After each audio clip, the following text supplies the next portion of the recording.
வாழ்க வையகம், வாழ்க வையகம், வாழ்க வளமுடன். குருவே துணை.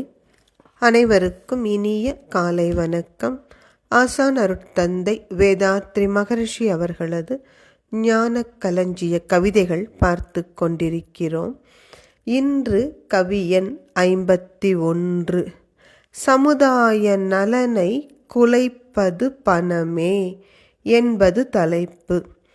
தனிமனிதன் வாழ்வு சிறப்படையவென்றால் சமுதாய நல்லமைப்பே ஆதாரமாம். தனிமனிதன் சமுதாய இணைப்பில் வாழத்தக்க நற்சாதனமே அரசு ஆகும்.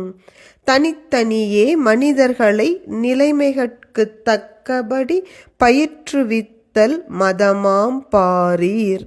தனிமனிதன் வாழ்க்கை, மனம், சமுதாயத்தின் தரம், உயர்வு இவை குலைக்கும் பணம் உணர்வீர். அருட்தந்தை அவர்கள் ஒரு ஆரோக்கியமான சமுதாயத்தில் மக்கள் அனைவரும் மகிழ்ச்சியாக வாழவென்றால் இந்த பணம் அதற்கு பெரிய தடையாக இருக்கிறது. தனி மனிதருக்கும் சமுதாயத்திற்கும் உள்ள தொடர்பை சிந்திக்கும் பொழுது ஒவ்வொரு தனி மனிதர் வாழ்வும் சிறப்பாக அமைவதற்கு ஆதாரமாக திகழ்வது இந்த சமுதாய நல் அமைப்பே என்பதை உணர்ந்து கொள்கிறோம். எந்த அளவிற்கு ஒரு சமுதாயம் ஆரோக்கியமாக இருக்கிறதோ அந்த அளவிற்கு அந்த சமுதாயத்தில் வாழக்கூடிய தனி மனிதர்களது வாழ்வு சிறப்பாக இருக்கும். இதற்கு பொறுப்பேற்றுக் கொள்வதுதான் அரசு நிர்வாகம். ஒரு சமுதாயத்தை உயர்ந்த சமுதாயமாக,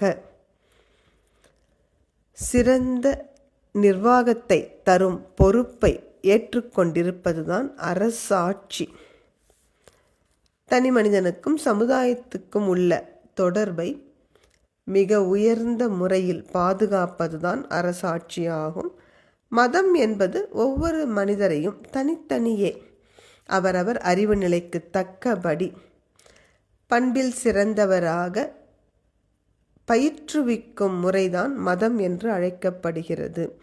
ஆனால் ஒரு சமுதாயமாக மக்கள் கூடி வாழும் வாழ்க்கை சிறப்பாக அமைவதற்கு நல்ல அரசாங்கம்தான் பொறுப்பேற்று கொள்ள முடியும்.